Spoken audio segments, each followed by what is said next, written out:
C'est bon? Bonjour. Bonjour à tous. Si je comprends bien, ça marche. Bonjour, alors merci beaucoup de participer. Je crois que vous êtes déjà 80 personnes. On est désolé, on vous a prévenu un peu à la dernière minute, mais compte tenu de la situation, on s'est dit que ce serait bien de pouvoir faire tous ensemble. Aujourd'hui, vous avez vu, la situation se dégrade d'heure en heure. Vous avez, je suis sûr, un certain nombre de questions. Alors, pour répondre à une première question, oui, tous les vols ont été supprimés, ça vous le savez. Et je viens d'avoir Eric Anconetti, donc le directeur général d'Air France, qui nous dit que pour l'instant, la seule façon qu'ils ont mis en place avec Aeroflot, c'est de partir par Yerevan et de faire un Yerevan-Paris, ça marche. Sinon, la Turquie ou passer par les compagnies du Golfe qui, elles, marchent toujours. Donc, il y a des possibilités d'aller en France, bien évidemment, mais elles sont beaucoup plus compliquées. En tout cas, tout l'aérien européen est aujourd'hui fermé. Voilà.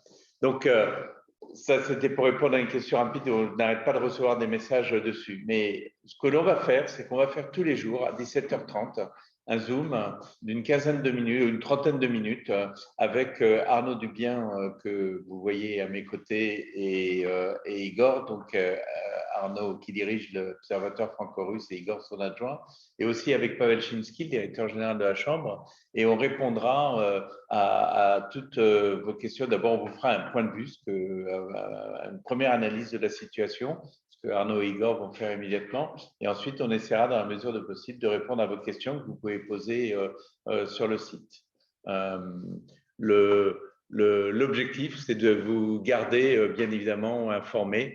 Et on le fait tous les jours de manière à ce que, si par hasard, vous ne pouvez pas participer un jour, vous puissiez participer le lendemain ou que vous puissiez demander à quelqu'un d'y assister à votre place et de vous tenir au courant. Bien évidemment, entre-temps, n'hésitez pas à nous contacter, à contacter Pavel, Arnaud, Igor ou moi-même, et on essaiera de répondre à vos questions. Les enregistrements des sessions.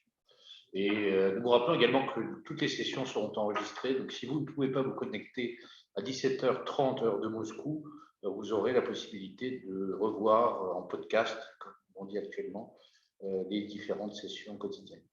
Qui seront sur notre site. Mais bien évidemment, ce qui est très important aujourd'hui, c'est de comprendre un petit peu la situation politique et militaire. Et pour ça, je vais donner la parole à Arnaud qui, compte tenu de la situation actuelle, nous donnera les dernières nouvelles et les meilleures analyses dans la mesure du possible. Arnaud. Merci Président. Effectivement, et cela a été dit, on est dans une phase de montée des tensions extrêmement rapide et extrêmement spectaculaire depuis notre dernier rendez-vous de vendredi matin. Il s'est passé beaucoup de choses.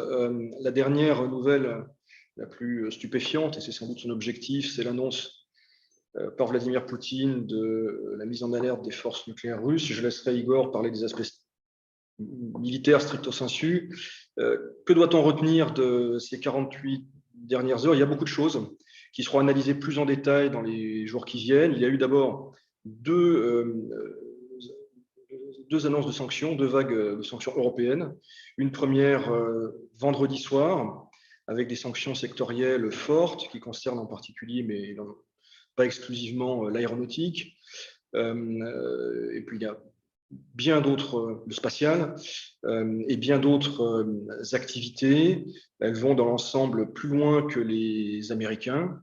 Tout ça demandera à être analysé, y compris par des juristes, de façon extrêmement détaillée. Donc ça, c'était vendredi soir. Et puis hier soir, coup de théâtre, en tout cas, c'était assez inattendu, une annonce à Bruxelles d'une nouvelle vague de sanctions. Alors d'abord, le fait que SWIFT va être, que la Russie va être débranchée partiellement, mais débranchée quand même du service SWIFT, mais surtout, et c'est beaucoup plus lourd de conséquences, des sanctions, des restrictions appliquées à la Banque centrale de Russie. Elles ont été, ces sanctions, présentées comme étant atomiques. Je pense que c'est perçu comme tel au Kremlin aujourd'hui. On voit aussi une évolution politique extrêmement rapide au sein de l'Union européenne, en Allemagne en particulier, où les tabous tombent, que ce soit les livraisons d'armes, que ce soit le budget militaire, que ce soit SWIFT. Donc on voit que les lignes bougent extrêmement rapidement au sein de l'Union européenne, en Occident en général. Que voit-on aussi, et à mon avis, on ne le regarde pas assez en Occident, c'est certaines déclarations. D'abord, jusqu'à ce coup de théâtre sur le nucléaire, personne n'avait envisagé, ou en tout cas ne discutait des possibles mesures de rétorsion russe. Il y en aura. Il y en aura. Elles sont à l'étude. Alors, il y a dans l'immédiat des mesures de rétorsion sur l'espace aérien russe, ce qui peut être problématique pour les vols entre l'Asie et l'Europe. Dmitri Medvedev, ancien président numéro 2 du Conseil de sécurité nationale, a lui aussi évoqué des rétorsions, notamment économiques. Elles peuvent être, encore une fois, assez sévères. Il faut en être conscient. Alors, il y aura d'autres échéances dans les heures qui viennent. Il faudra voir en particulier comment les choses vont se passer demain à la bourse de Moscou avec le rouble. C'est, je pense, l'un des calculs de l'Union européenne, des Occidentaux, faire en sorte que le bateau russe tangue, d'aviver les tensions dans l'entourage de Vladimir Poutine, au sein des élites russes. Ça commence, même si à ce stade, je ne surestimerai pas le phénomène, mais on a vu deux oligarques de premier plan, M. Friedman, alors qui était déjà un petit peu en partance de Russie, c'est vrai, et Oleg Deripaska, ce qui est plus significatif à mon avis, qui se sont exprimés de façon très claire contre l'intervention russe en Ukraine. Je pense que par ailleurs, le calcul ukrainien est plutôt celui d'un enlisement militaire russe qui rendra de plus en plus difficile la posture de Vladimir Poutine. Donc voilà un petit peu, très brièvement, encore une fois, de façon très succincte, puisque c'est un peu une réunion au pied levé, ce qu'on peut relever à ce stade, au-delà des aspects militaires qu'Igor Delanoë va expliquer dès maintenant. Merci Arnaud. Alors, tout d'abord, je voudrais commencer par dire qu'il est encore trop tôt à ce jour pour dresser un bilan de cette invasion russe, de voir, j'allais dire, on peut déjà voir des forces, des faiblesses, mais au bout de 3 jours, c'est un prématuré pour tirer définitivement des conclusions sur réussite, demi-réussite, échec. Je dis ça parce que sur les réseaux sociaux, on lit beaucoup de choses, on voit beaucoup de choses, mais pour l'instant, il ne faut pas perdre ça à l'esprit que c'est encore trop tôt. Alors, je rappelle que, me semble-t-il, la stratégie mise en place par les Russes consiste pour l'instant à détruire les centres de commandement ukrainiens, à chercher à désorganiser l'armée ukrainienne à travers les frappes et le barrage de feu qu'ils ont ouverts dans les premières heures de l'invasion. L'idée étant de briser la chaîne de commandement ukrainienne pour ensuite, évidemment, progresser plus rapidement en territoire ukrainien. En ce qui concerne les grosses agglomérations et les villes, il n'y a pas de volonté dans l'absolu de prendre les villes, plutôt dans une logique d'encerclement avec quelques tentatives de pénétration. On a vu ça à Kharkov de manière assez étonnante, mais il semblerait que, évidemment, l'objectif principal, ça reste l'encerclement de Kiev, qui est en train d'être réalisé au moment où nous parlons, mais qui, semble-t-il, n'est pas totalement complété. Et finalement, c'est la logique, si vous voulez, ce qu'on appelle les chaudrons, c'est-à-dire constituer des chaudrons où on encercle des villes, où on encercle des concentrations de troupes ukrainiennes, et ensuite, en fonction des orientations du conflit, une logique de siège ou au contraire une logique pour les concentrations de troupes, une logique d'attrition et de destruction. Il faut redire que pour l'instant, les Russes ne semblent avoir engagé qu'environ la moitié, plus ou moins la moitié des forces qu'ils ont prépositionnées au cours de ces derniers mois à proximité de l'Ukraine et en Biélorussie et en Crimée, qu'ils fonctionnent par vagues. Donc, on a vu pour l'instant les 2-3 premiers échelons être engagés. C'est pour ça que je vous dis qu'il est encore trop tôt pour tirer un bilan, c'est pour dire qu'il y a encore de la réserve, aussi bien quantitativement que qualitativement parlant. Et donc, la logique de ces échelons, c'est d'abord de créer un choc pour désorganiser l'adversaire, comme je viens de le dire, puis ensuite, une logique d'attrition, commencer à grignoter les poches de résistance qui se forment, et en envoyant des vagues supplémentaires, créer une rupture de ces chocs, ces poches de résistance ou d'anciens blocs qui résistent pour les éliminer et les détruire. Donc, pour l'instant, c'est un processus qui est en train de se dérouler, qui n'est pas fini. Moi, ce qui m'a frappé à ce jour, c'est que je n'ai pas l'impression que les Russes ont, pour l'instant, utilisé le matériel le plus moderne dont ils disposent. Dans un tout autre conflit qui est tout à fait ailleurs, qui n'a rien à voir en Syrie, très rapidement. Il faut que tu parles plus fort. Excusez-moi. Donc, on a vu qu'ils ont engagé très vite du matériel de pointe et des choses dont ils disposaient parfois pas en quantité, mais qu'ils voulaient essayer. En Ukraine, on ne voit pas ça. On le voit notamment en ce qui concerne l'arme blindée, les tanks, principalement des T-72, avec des différentes formes de standards de modernisation, mais les T-72, très clairement, ce n'est pas le blindé le plus moderne dont ils disposent. Ils ont des T-90, même des T-80, mais pour l'instant, c'est ce qu'ils engagent. On a toutefois cru voir qu'ils engageaient des Tupolev 22, des avions quand même à long rayon d'action, mais qui ont des capacités de frappe assez puissantes. Donc, ce que je veux dire par là, c'est qu'il y a encore de la réserve pour réaliser cette opération. Autre chose qui m'a frappé, c'est la présence de la Rosgvardia sur place, qui a été déployée, me semble-t-il, très précocement, trop précocement probablement, puisqu'on a vu des colonnes de blindés de la Rosgvardia qui étaient parfois sur le bas-côté ou qui attendaient, qui avaient l'air un petit peu désorientés. Je pense que c'était probablement les forces qui avaient été mobilisées pour faire office de troupes d'occupation, pour tenir le terrain qui a été conquis. Mais une fois de plus, ça me semble prématuré de les avoir envoyés, ce qui suggère, en prudent, probablement une mauvaise coordination entre l'armée et donc la garde nationale, enfin la Rosgvardia. En ce qui concerne les toutes dernières déclarations sur la mise en alerte en régime spécial des forces de dissuasion. Forces de dissuasion, on parle bien entendu des forces de dissuasion stratégiques, donc on parle bien entendu des forces nucléaires stratégiques. La Russie est un pays évidemment doté, elle dispose de la triade avec des sous-marins, des forces stratégiques aériennes, des troupes de missiles stratégiques avec des silos.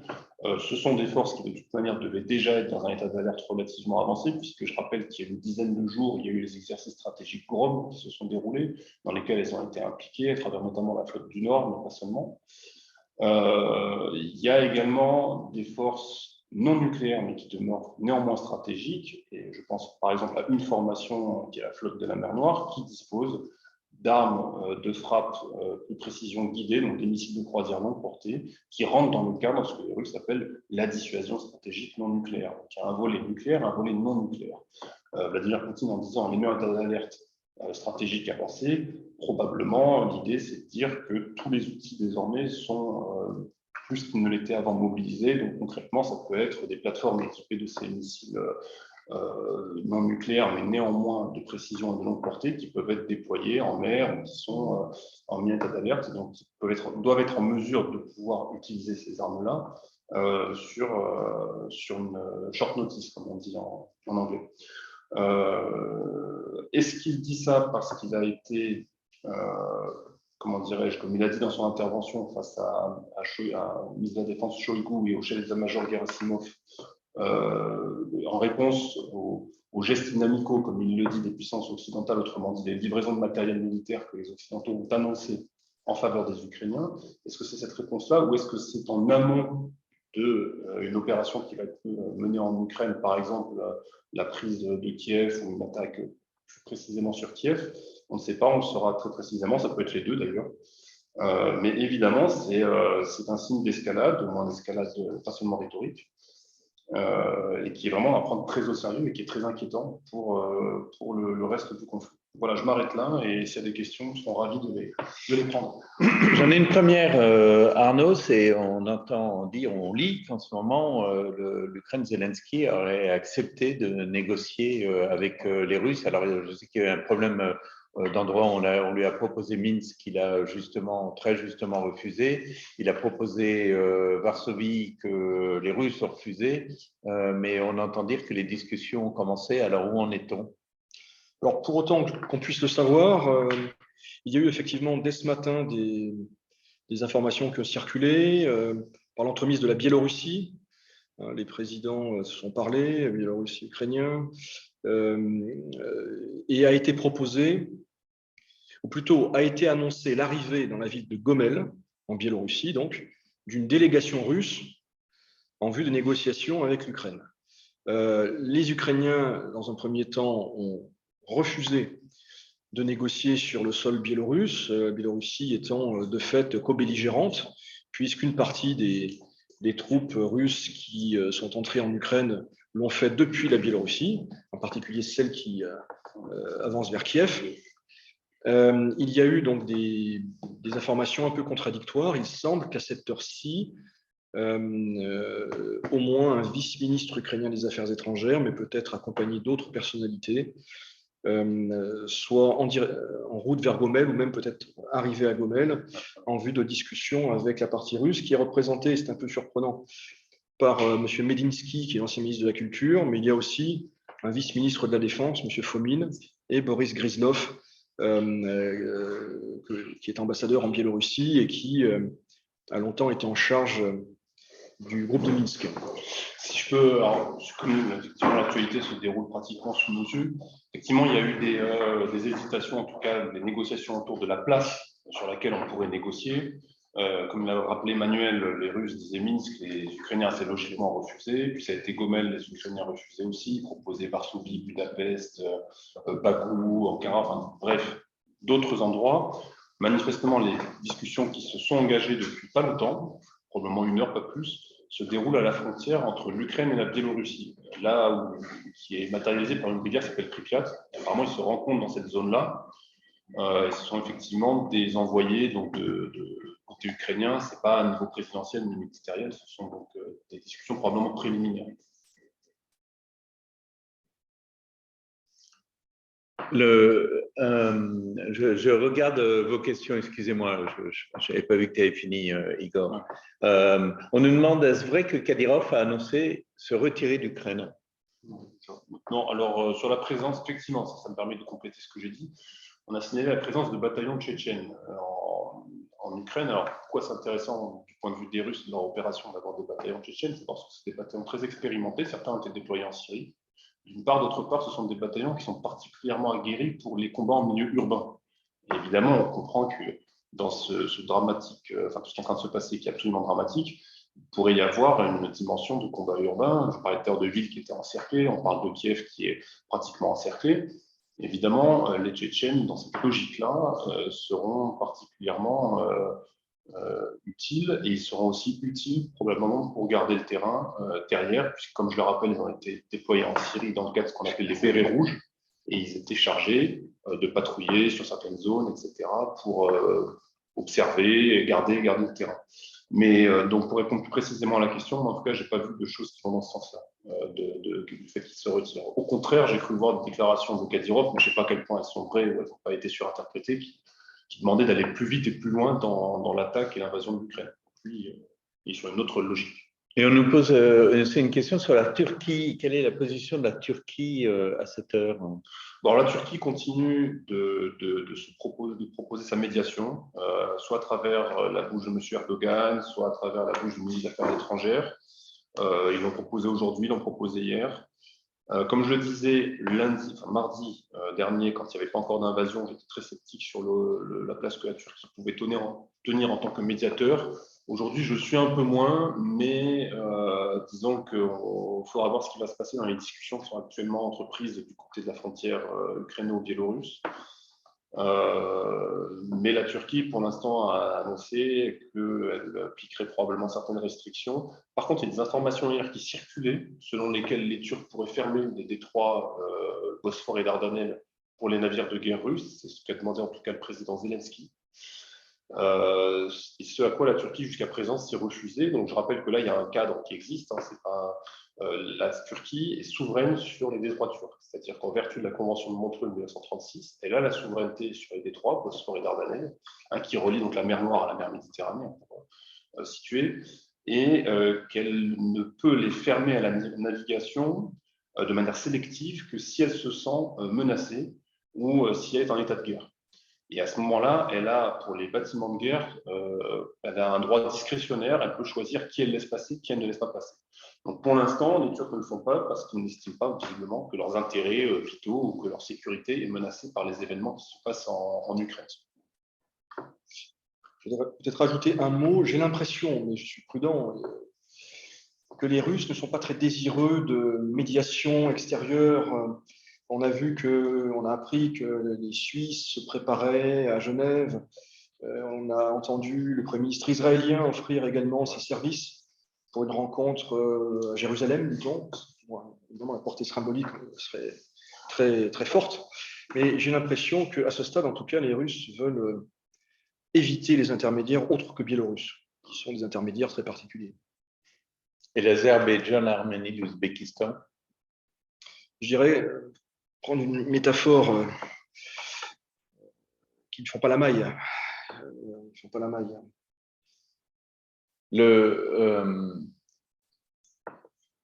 Pour passer les questions sur les sanctions, alors on nous demande quel est le... Excusez-moi, je crois que il faut redescendre un tout petit peu. On nous demande s'il y a des blocages. Voilà, quelles sont les perspectives pour l'importation en Russie de produits européens de grande consommation pour l'année à venir? Écoutez, pour l'instant, je ne pense pas que les camions soient bloqués, mais on a le problème du SWIFT. Donc, vous avez compris qu'il y a eu des sanctions sur SWIFT sur toutes les, si j'ai bien compris, toutes les banques russes sous sanction ne peuvent plus utiliser le SWIFT. Heureusement. Et Rosbank ne l'est pas pour l'instant. Ce qui veut donc dire qu'on peut encore utiliser des moyens de paiement entre la Russie et la France.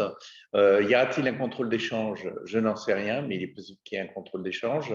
Donc, tant que tout ça n'est pas mis en place, il n'y aura pas de problème d'importation de produits, au moins par camion. Au-delà, je n'en sais pas, ils peuvent très bien tout arrêter, bien évidemment, du jour au lendemain. Descendez les questions. Alors, les types de contre-sanctions russes sont à l'étude. Alors, on parle de nationalisation d'actifs appartenant à des compagnies étrangères européennes. Est-ce que c'est envisageable? En tout cas, ça a été dit à 2 reprises en 24 heures par Dmitri Medvedev. La première fois, avant la décision de frapper la Banque centrale de Russie, la deuxième fois après. Donc, c'est sur la table. Je ne suis pas certain. Tout dépend de l'évolution de la crise. Hein. On voit qu'elle va très, très vite et très, très haut.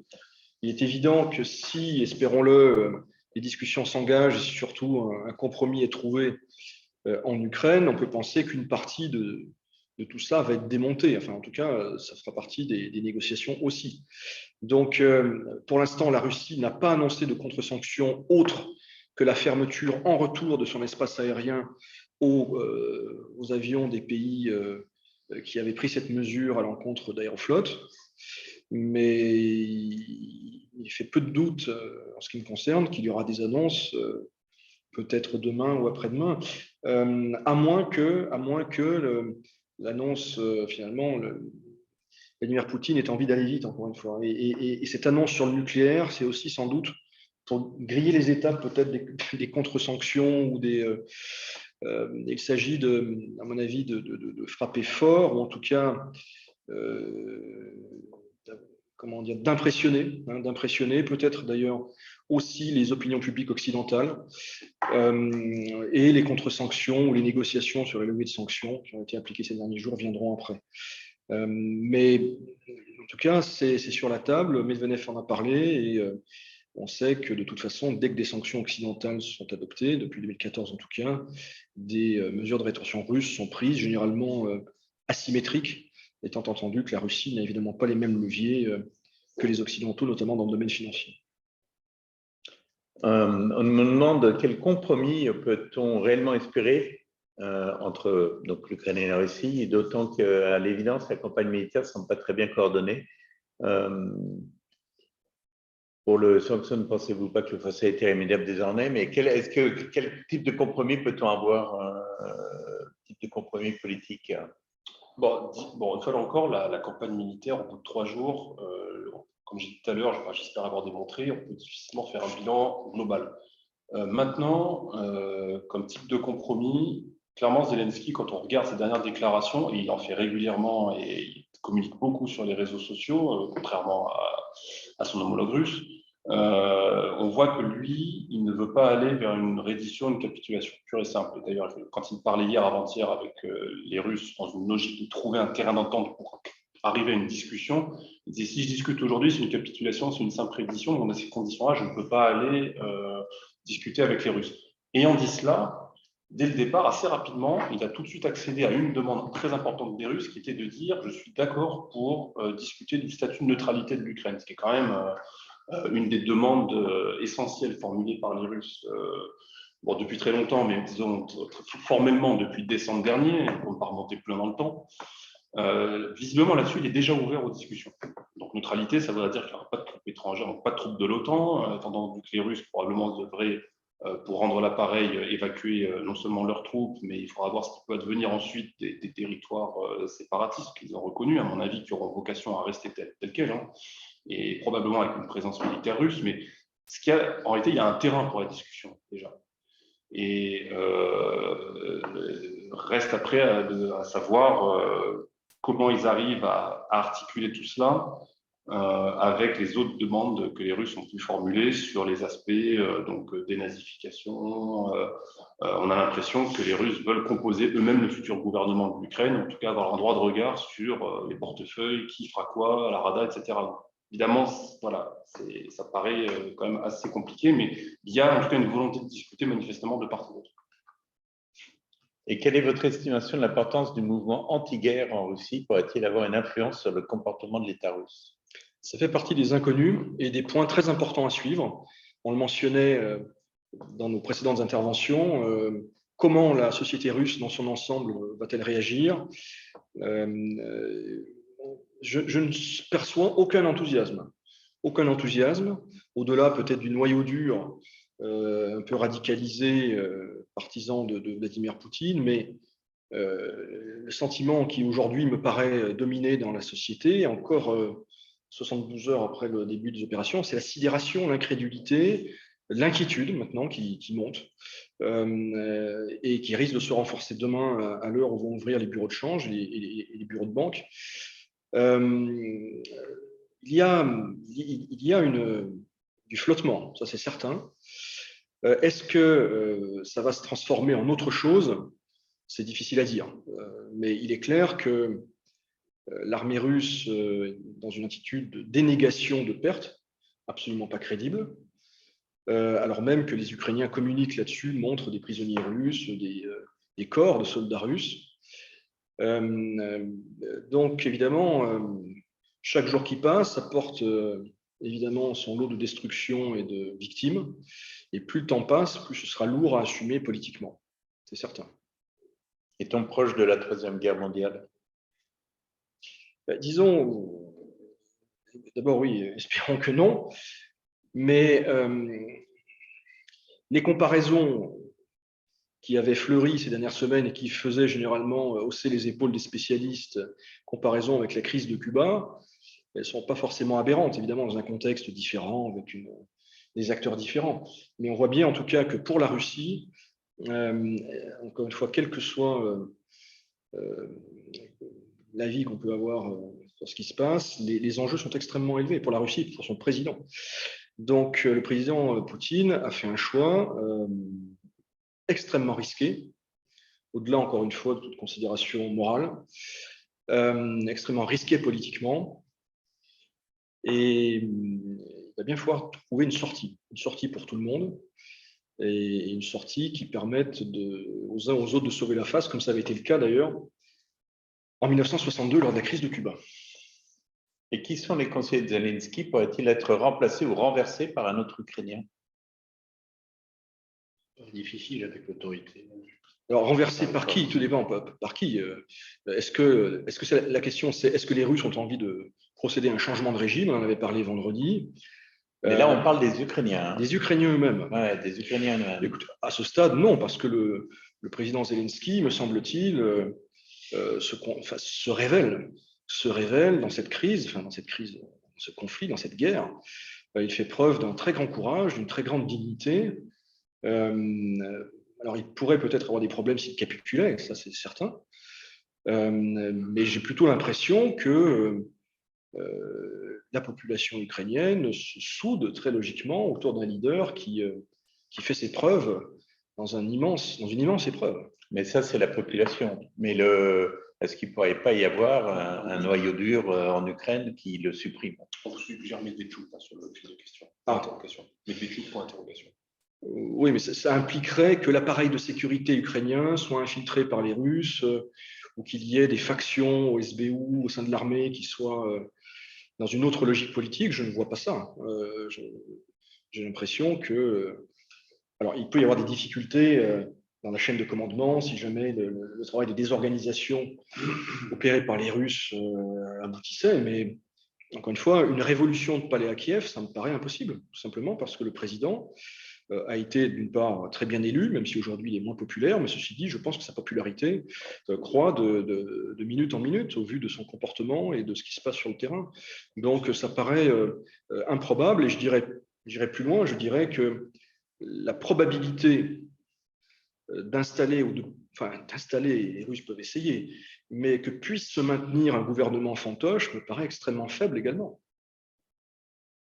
Et ce, alors même que Poutine, hier, a fait un appel à ce sens, qui s'inscrit dans une série de prises de position qui, les unes après les autres, paraissent de moins en moins réalistes. On a l'impression de discours hors sol et d'un narratif qui tourne un petit peu sur lui-même, un petit peu comme si c'était une méthode Coué plus qu'une véritable adresse à qui que ce soit en particulier. Et c'est peut-être aussi en tout cas, l'une des leçons que l'on peut tirer de ce début de conflit, c'est que c'est la première fois peut-être dans l'histoire contemporaine où les Russes ont totalement perdu, la partie russe en tout cas, a perdu le contrôle du narratif, et que c'est systématiquement d'abord Washington et puis maintenant Washington et l'Union européenne qui mènent de manière constructive la guerre de l'information. Alors qu'ici, on a l'impression que effectivement tout cela est un petit peu en vase clos. Alors, des sources mentionnent l'utilisation d'armes chimiques par les forces ukrainiennes. Qu'en est-il? Est-ce vrai? Franchement, je ne sais pas, mais ça ressemble beaucoup à de la désinformation. Ouais, pareil. Pourquoi n'entend-on pas Mishustin? Pour une raison très simple, c'est que le Premier ministre en Russie n'a pas vraiment voix au chapitre en ce qui concerne la politique étrangère, même si, en sa qualité de membre permanent du Conseil de sécurité, il a l'autre jour participé au débat et il a eu une position d'ailleurs un peu plus modérée que la moyenne. Mais le Premier ministre en Russie est un intendant ou un superintendant. Il n'est pas impliqué directement ou même indirectement dans la prise de décision militaire ou stratégique.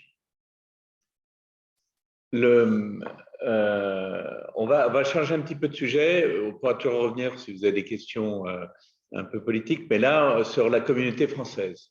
On nous pose des questions, on nous demande d'abord quelle est la position de la CCI ou de l'ambassade sur la communauté française. Doit-on rester en Russie ou partir? Alors d'abord, la CCI n'a pas de position sur le sujet.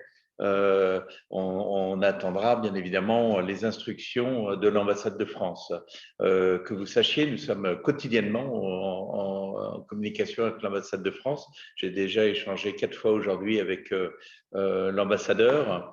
L'ambassadeur qui est en réunion de crise depuis ce matin avec le Quai d'Orsay, avec d'autres ambassades, avec un certain nombre de personnes, mais m'a demandé de vous prévenir que vous allez recevoir une lettre aujourd'hui. On ne parle pas du tout d'évacuation pour l'instant de la communauté française, mais vous allez recevoir une lettre d'information et ils mettent en place une cellule de crise avec un numéro qui, je pense, dans les heures ou les jours qui viennent, seront enfin, la cellule qui sera ouverte. Mais donc, je sais qu'il n'y a pas eu beaucoup d'informations de l'ambassade pour l'instant, mais ne pensez pas qu'ils ne font rien, loin de là.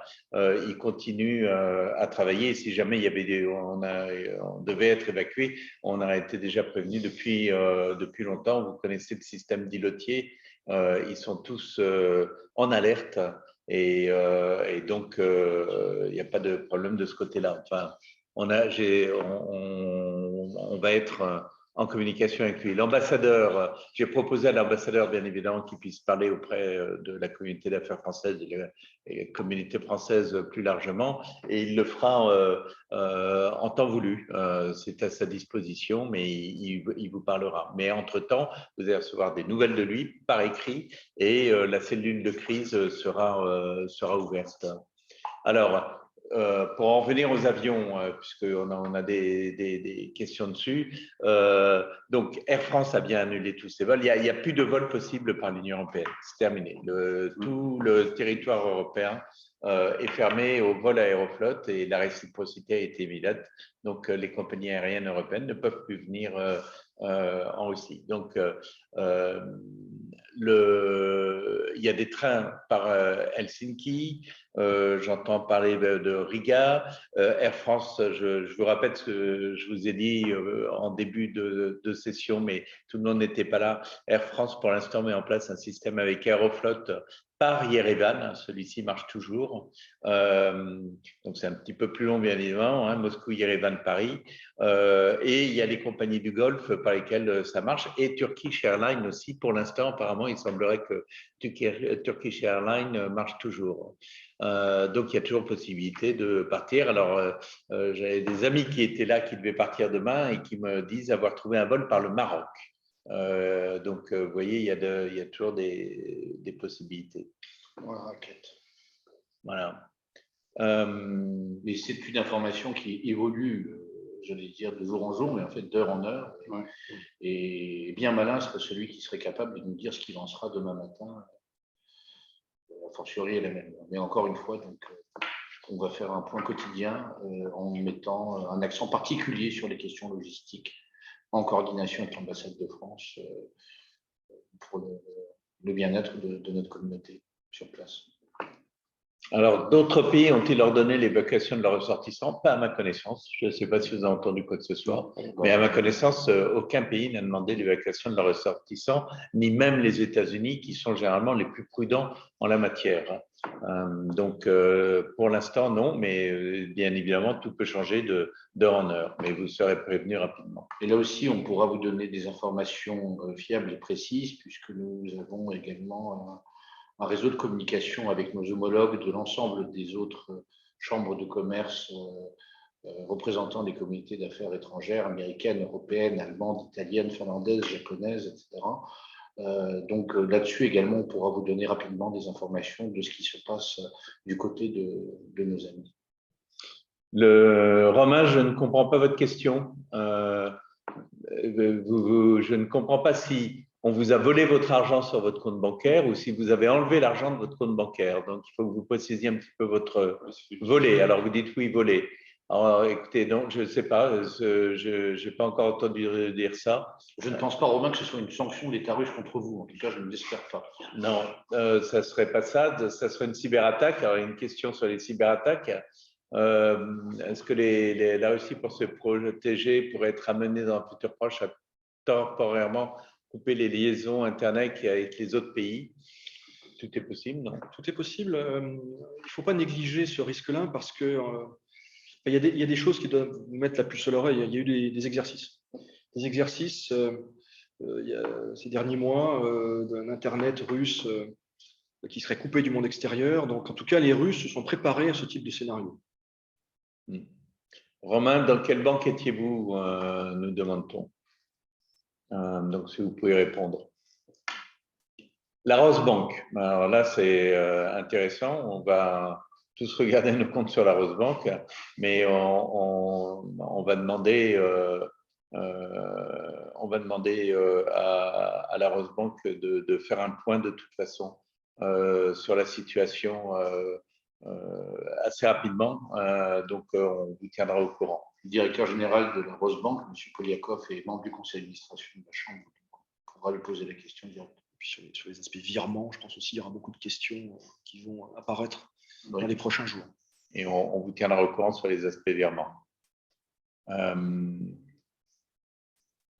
On a plus de questions, on ne veut pas être trop long, ça fait déjà 40 minutes.